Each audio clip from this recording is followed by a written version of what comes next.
दोस्तों, आज से 19 साल पहले भारत और ऑस्ट्रेलिया के बीच एक ऐसा ऐतिहासिक और रोमांचक मुकाबला खेला गया था जिसने क्रिकेट इतिहास में एक नई कहानी लिख दी थी। ये वही मैच था जिसमें पहली बार एमएस धोनी की कप्तानी में कंगारुओं का वो घमंड चकनाचूर हो गया जिसे वो बरसों से सीने से लगाए घूम रहे थे। ऑस्ट्रेलिया की टीम उस दिन जीत के लिए एड़ी छोटी का जोर लगा चुकी थी, लेकिन फिर भी भारतीय टीम के जोश, जुनून और जज्बे के आगे उनकी सारी चालें धरी की धरी रह गईं। युवा खिलाड़ियों और कप्तान धोनी ने मिलकर ऐसा प्रदर्शन किया जो भारतीय क्रिकेट के सुनहरे पन्नों में हमेशा के लिए दर्ज हो गया। दरअसल ये कहानी है 8 अक्टूबर साल 2007 की, जब भारत और ऑस्ट्रेलिया के बीच फ्यूचर कप की वनडे सीरीज का चौथा मुकाबला चंडीगढ़ के मैदान पर खेला गया था। उस सीरीज के पहले 3 मैचों में से एक मुकाबला बारिश की भेंट चढ़ चुका था और 2 मैच ऑस्ट्रेलिया जीतकर 2-0 से आगे हो चुका था। ऐसे में भारतीय टीम के लिए यह मुकाबला जीतना बेहद अहम हो गया था। अब जरा सोचिए, उस दौर की बात है जब ऑस्ट्रेलिया दुनिया की सबसे खतरनाक और मजबूत टीम मानी जाती थी। उन्हें हराना मतलब सपने देखने जैसा होता था। लेकिन आज का दिन कुछ अलग होने वाला था, क्योंकि भारतीय टीम की कप्तानी अब उस इंसान के हाथ में थी जिसने कुछ ही हफ्ते पहले भारत को T20 वर्ल्ड कप जिताकर 24 साल का सूखा खत्म कर दिया था। अब बारी थी वनडे में भी एक नई शुरुआत करने की। मैदान था चंडीगढ़ का, और जैसे ही मैच शुरू होता है, कप्तान एमएस धोनी टॉस के लिए मैदान में आते हैं। टॉस का सिक्का उछलता है और किस्मत धोनी के साथ होती है। वो बिना किसी हिचकिचाहट के पहले बल्लेबाजी करने का फैसला करते हैं, और यहीं से शुरू होती है उस ऐतिहासिक जीत की असली कहानी।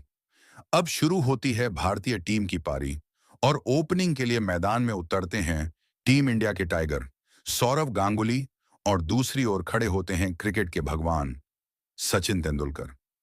वहीं कंगारू टीम की ओर से गेंद थामते हैं तेज रफ्तार का तूफान ब्रेटली। ब्रेटली पारी का पहला ओवर लेकर आते हैं, और गांगुली दूसरी ही गेंद पर फाइन लेग की दिशा में एक शानदार चौका जड़कर न सिर्फ अपना खाता खोलते हैं, बल्कि टीम को भी मजबूत शुरुआत देते हैं। लेकिन जैसे ही अगला ओवर शुरू होता है, नाथन ब्रेकन अपने सटीक और खतरनाक गेंदों से सचिन पर दबाव बनाना शुरू कर देते हैं। अब हाल ये हो गया था कि एक छोर से ब्रेटली की रफ्तार परेशान कर रही थी, तो दूसरी छोर से ब्रेकन की स्विंग गेंदें। दादा गांगुली रन के लिए संघर्ष करते दिख रहे थे, लेकिन फिर आता है छठा ओवर और गांगुली करते हैं पलटवार। ब्रेकन की गेंदों पर 2 जबरदस्त चौके लगाकर वो न सिर्फ दबाव कम करते हैं, बल्कि चंडीगढ़ के माहौल को भी गर्मा देते हैं। लेकिन ब्रेटली आज कुछ अलग ही मूड में थे। उनके बाउंसर इतने खतरनाक थे कि सचिन हर बार बस बाल बाल बच रहे थे। वहीं दूसरी छोर पर गांगुली मौकों का इंतजार कर हर बार चौका मारकर टीम को उबारने की कोशिश करते रहे। पावर प्ले के 10 ओवर पूरे होते हैं और भारत का स्कोर महज 35 रन ही होता है। ऐसे में लगने लगा था कि यह मुकाबला हाथ से फिसल सकता है, लेकिन तभी दादा ने फैसला किया, अब आक्रामक खेल ही बचा सकता है। वो एक छोर से चौकों की बौछार करने लगते हैं, और सचिन भी अब खुलकर हाथ खोलना शुरू कर देते हैं। भारतीय दर्शक झूम उठते हैं। माहौल पूरी तरह से भारतीय रंग में रंगने लगता है। लेकिन फिर आता है 20वां ओवर, और होप्स की आखिरी गेंद पर Ganguly wicket keeper Adam Gilchrist के हाथों कैच आउट हो जाते हैं। उन्होंने 61 गेंदों में 41 रन की एक छोटी लेकिन उपयोगी और आक्रामक पारी खेली। भारत को स्कोरबोर्ड पर 91 रन पर पहला झटका लग चुका था। अब बारी थी नए बल्लेबाज की, और मैदान पर आते हैं सिक्सर किंग युवराज सिंह। अब मैदान पर मौजूद हैं क्रिकेट के भगवान सचिन तेंदुलकर और युवराज सिंह, और यहीं से इस मैच की असली कहानी और रोमांच शुरू होने वाला था। लेकिन दादा के आउट होने का मलाल अब भगवान को तनिक भी नहीं था, क्योंकि ओपनिंग में वो और दादा एक मजबूत साझेदारी कर चुके थे। अब भगवान यानी सचिन तेंदुलकर ने हालात को समझते हुए अपना बेखौफ अंदाज अपनाना शुरू कर दिया था। दूसरी ओर मैदान पर आते ही सिक्सर किंग युवराज सिंह ने अपने होम ग्राउंड चंडीगढ़ का भरपूर फायदा उठाना शुरू कर दिया था, और कंगारू गेंदबाजों पर बाउंड्री की बौछार करने लगे थे। आज युवराज कुछ अलग ही अंदाज में नजर आ रहे थे। ऐसा लग रहा था जैसे वो बाउंड्री के अलावा किसी से बात ही नहीं कर रहे हों। देखते ही देखते एक करारे चौके के साथ युवराज और सचिन की जोड़ी ने महज 66 गेंदों में 14 रनों की एक बेहतरीन अर्धशतकीय साझेदारी पूरी कर ली। इसके बाद आता है 32वां ओवर और एंड्रू साइमंड्स की दूसरी गेंद। इसी गेंद पर 1-2 रन लेते हुए सचिन तेंदुलकर ने अपने एक दिवसीय करियर का 84वां अर्धशतक भी पूरा कर लिया और फिर अपने बल्ले को हवा में लहराकर दर्शकों का अभिवादन किया। पूरे मैदान में तालियों की गूंज थी। हर भारतीय खिलाड़ी और फैन खड़े होकर इस लीजेंड के जज्बे को सलाम कर रहे थे। भगवान और सिक्सर किंग अब पूरी तरह सेट हो चुके थे और भारतीय टीम के स्कोर को रॉकेट की रफ्तार से आगे बढ़ा रहे थे। एक ओर से सचिन की क्लासिकल बल्लेबाजी तो दूसरी ओर युवराज के तूफानी शॉट्स। इन दोनों को रोकना अब कंगारू गेंदबाजों के बस से बाहर होता जा रहा था। ऐसा लग रहा था जैसे ये दोनों कंगारुओं की धज्जियां उड़ाने के मूड में आए हों। कंगारू कप्तान रिकी पोंटिंग की चिंता उनके चेहरे पर साफ झलक रही थी।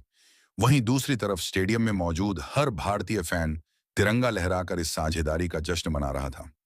लेकिन फिर आता है 36वां ओवर और होप्स की आखिरी गेंद पर युवराज सिंह एक और बड़ा शॉट खेलने की कोशिश करते हैं। लेकिन इस बार गेंद 30 गज के घेरे को पार नहीं कर पाती और रिकी पोंटिंग के हाथों लपक ली जाती है। युवराज सिंह, जो कि सिर्फ 55 गेंदों में 39 रन की तेज तर्रार पारी खेल चुके थे, अब पवेलियन लौट जाते हैं। भारत को अब 174 के स्कोर पर इस मैच का दूसरा और बड़ा झटका लग चुका था। लेकिन यहां से भारतीय टीम की कमान थामते हैं उनके नए कप्तान महेंद्र सिंह धोनी। मैदान पर उतरते ही धोनी सचिन के साथ मिलकर समझदारी और संयम के साथ पारी को आगे बढ़ाने लगते हैं और मैच को संतुलन में रखने की पूरी कोशिश करते हैं। लेकिन आज तो क्रिकेट के भगवान अपने क्लास में थे। चौकों की ऐसी बारिश कर रहे थे कि मैदान की हर दिशा से शोर उठ रहा था। उधर कप्तान महेंद्र सिंह धोनी भी अब कहां पीछे रहने वाले थे। उन्होंने भी कंगारू गेंदबाजों पर हमला बोल दिया था। अब उनके बल्ले से जो भी गेंद टकरा रही थी वो खुद ब खुद बाउंड्री के पार जाने को बेताब लग रही थी। अब तक 40 ओवर पूरे हो चुके थे और भारतीय टीम का स्कोर सिर्फ 3 विकेट के नुकसान पर 202 रन पर पहुंच चुका था। अगर टीम इंडिया को यहां से एक बड़ा स्कोर खड़ा करना था तो जरूरी था कि ये दोनों बल्लेबाज अब रफ्तार बढ़ाएं और यही हुआ।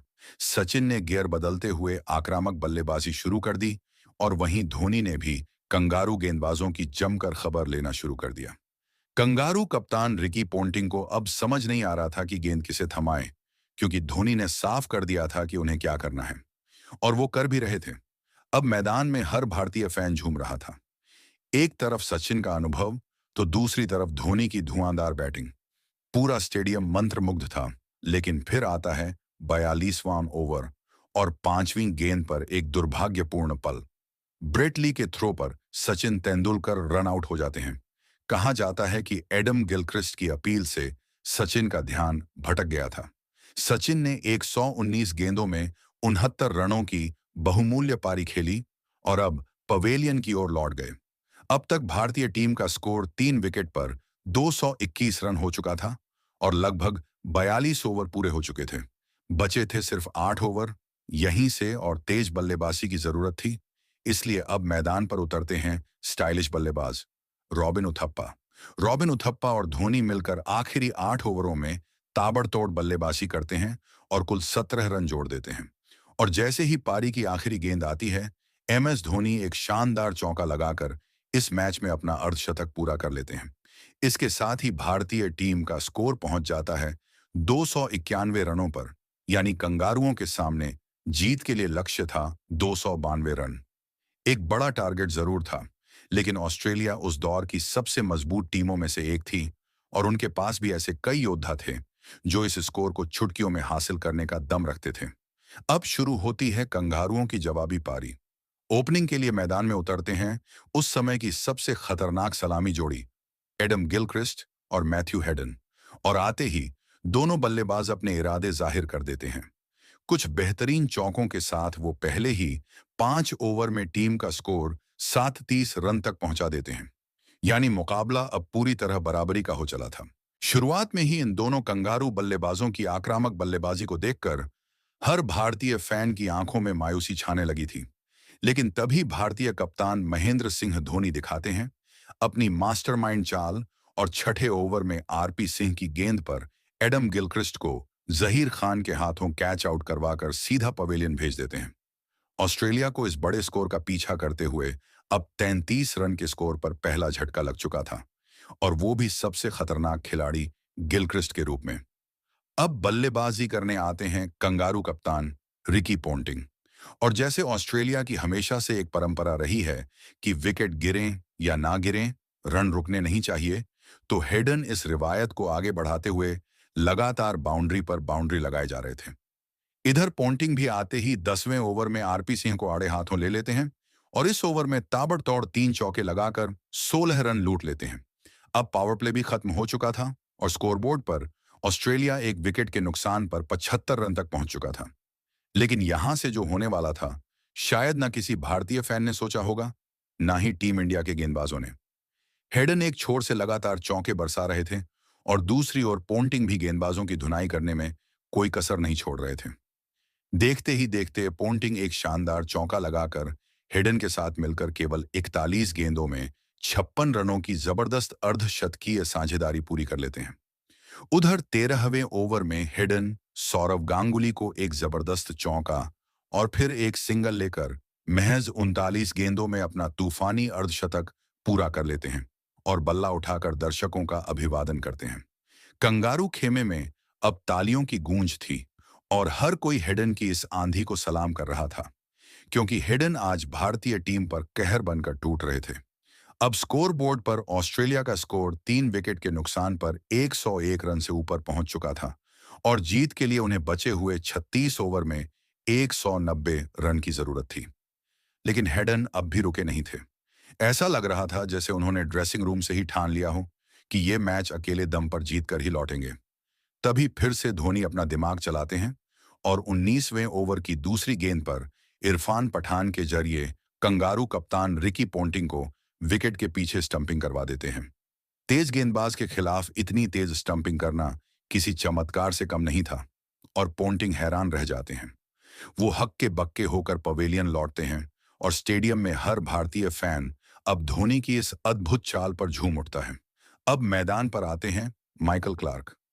आते ही पठान को एक चौका जरूर लगा देते हैं, लेकिन अगले ही ओवर में हरभजन सिंह अपना जादू चलाते हैं, और क्लार्क को अपने स्पिन के जाल में फंसाकर सीधे पवेलियन का रास्ता दिखा देते हैं। अब ऑस्ट्रेलिया लगातार विकेट गंवा रही थी, और ऐसा लग रहा था कि कहीं ये मजबूत कंगारू टीम अब इस ऐतिहासिक मैच में लड़खड़ाने ना लगे। लेकिन कहानी अभी बाकी थी। खैर, अब मैदान पर आते हैं क्रिकेट का एक और खतरनाक किरदार, एंड्रयू साइमंड्स। और आते ही अपने खूंखार अंदाज में ऐसा चौका लगाते हैं कि भारतीय खिलाड़ियों के चेहरों पर तनाव झलकने लगता है। उनका इशारा साफ था, चाहे जितनी भी विकेटें गिर जाएं, फर्क नहीं पड़ता, मुकाबला अब कंगारू अंदाज में ही लड़ा जाएगा। साइमंड्स का साथ मिलते ही मैथ्यू हेडन ने भी और आक्रामक तेवर अपना लिए थे। दोनों मिलकर भारतीय गेंदबाजों पर दबाव बनाना शुरू कर चुके थे। एक तरफ साइमंड्स लगातार बाउंड्री लगा रहे थे, तो दूसरी तरफ हेडन मैदान में छक्के चौकों की बरसात कर रहे थे। अब भारतीय टीम के लिए जरूरी हो गया था कि इस तेज तर्रार साझेदारी को जल्द से जल्द तोड़ा जाए। और फिर आता है 34वां ओवर। गेंदबाजी करने आते हैं मुरली कार्तिक, और उनकी एक फ्लाइटेड गेंद पर हेडन बड़ा शॉट खेलने जाते हैं, लेकिन गेंद सीधा जहीर खान के हाथों में समा जाती है। ऑस्ट्रेलिया को 190 रन के स्कोर पर हेडन के रूप में सबसे बड़ा झटका लगता है। हेडन ने 92 गेंदों में 92 रन की तूफानी पारी खेली, और अब वो भी पवेलियन लौट जाते हैं। अब ऑस्ट्रेलिया को जीत के लिए 7 गेंदों में 102 रन चाहिए थे। मैदान पर अब ब्रैड हॉज आते हैं, लेकिन साइमंड्स अब भी रुके नहीं थे, जैसे उन्हें हेडन के आउट होने से कोई फर्क ही ना पड़ा हो। देखते ही देखते एक तेज रन लेते हुए साइमंड्स ने भी अपना शानदार अर्धशतक पूरा कर लिया, और बल्ला हवा में उठाकर दर्शकों का अभिवादन किया। कंगारू खेमा अब झूम रहा था, क्योंकि साइमंड्स धीरे धीरे अपनी टीम को जीत के करीब पहुंचा चुके थे। ऑस्ट्रेलिया का स्कोर अब 235 के पार पहुंच चुका था, और जीत के लिए उन्हें अब 49 गेंदों में केवल 56 रन चाहिए थे। साथ ही उनके 6 विकेट भी शेष थे। मैदान की हवा अब फिर से ऑस्ट्रेलिया के पक्ष में बहने लगी थी, लेकिन धोनी को यह मंजूर नहीं था। और फिर आते हैं कप्तान धोनी अपने चिर परिचित अंदाज में। अगले ही ओवर में ब्रैड हॉज को ऐसी बिजली जैसी स्टंपिंग करके पवेलियन भेज देते हैं कि पूरा स्टेडियम हैरान रह जाता है। हॉज ने 29 गेंदों में 17 रन बनाए, और अब ऑस्ट्रेलिया का स्कोर हो चुका था 246 पर 5 विकेट। लेकिन साइमंड्स अब भी क्रीज पर थे और उनके रहते भारत के लिए जीत आसान नहीं थी। फिर आता है 47वां ओवर। गेंदबाजी करने आते हैं आरपी सिंह और दूसरी ही गेंद पर वो क्लीन बोल्ड कर देते हैं साइमंड्स को। साइमंड्स ने 86 गेंदों में 74 रन की जानदार पारी खेली, लेकिन अब वो भी वापस लौट जाते हैं। इस विकेट के बाद जो खुशी भारतीय फैंस के चेहरों पर थी, वो बयान करना मुश्किल है। और इसी ओवर की आखिरी गेंद पर ब्रैड हेडन रन चुराने के चक्कर में आरपी सिंह के शानदार थ्रो पर रन आउट हो जाते हैं। साइमंड्स और हेडन दोनों के आउट होते ही ऑस्ट्रेलिया की बल्लेबाजी लड़खड़ा जाती है। अब रन बनना भी मुश्किल हो गया था। मैच के आखिरी ओवर में जब ऑस्ट्रेलिया को जीत के लिए 9 रन चाहिए थे, तो जहीर खान की शानदार गेंदबाजी ने सिर्फ 1 रन ही दिया और भारत को यह ऐतिहासिक जीत 8 रनों से दिला दी। इस जीत की खुशी भारतीय टीम के लिए किसी वर्ल्ड कप ट्रॉफी जीतने से कम नहीं थी, क्योंकि उस समय ऑस्ट्रेलिया को हराना मतलब एक सपना पूरा करना था। लेकिन उस दिन धोनी की कप्तानी, युवाओं की हिम्मत और पूरी टीम के दम पर भारत ने न सिर्फ ऑस्ट्रेलिया का घमंड तोड़ा, बल्कि एक नए युग की शुरुआत भी कर दी। तो दोस्तों, अगर आपको भी उस ऐतिहासिक जीत की यादें ताज़ा हो गईं, तो इस वीडियो को एक जोरदार लाइक ज़रूर दीजिए और हमारे चैनल को सब्सक्राइब करना मत भूलिए। तब तक के लिए जय हिंद।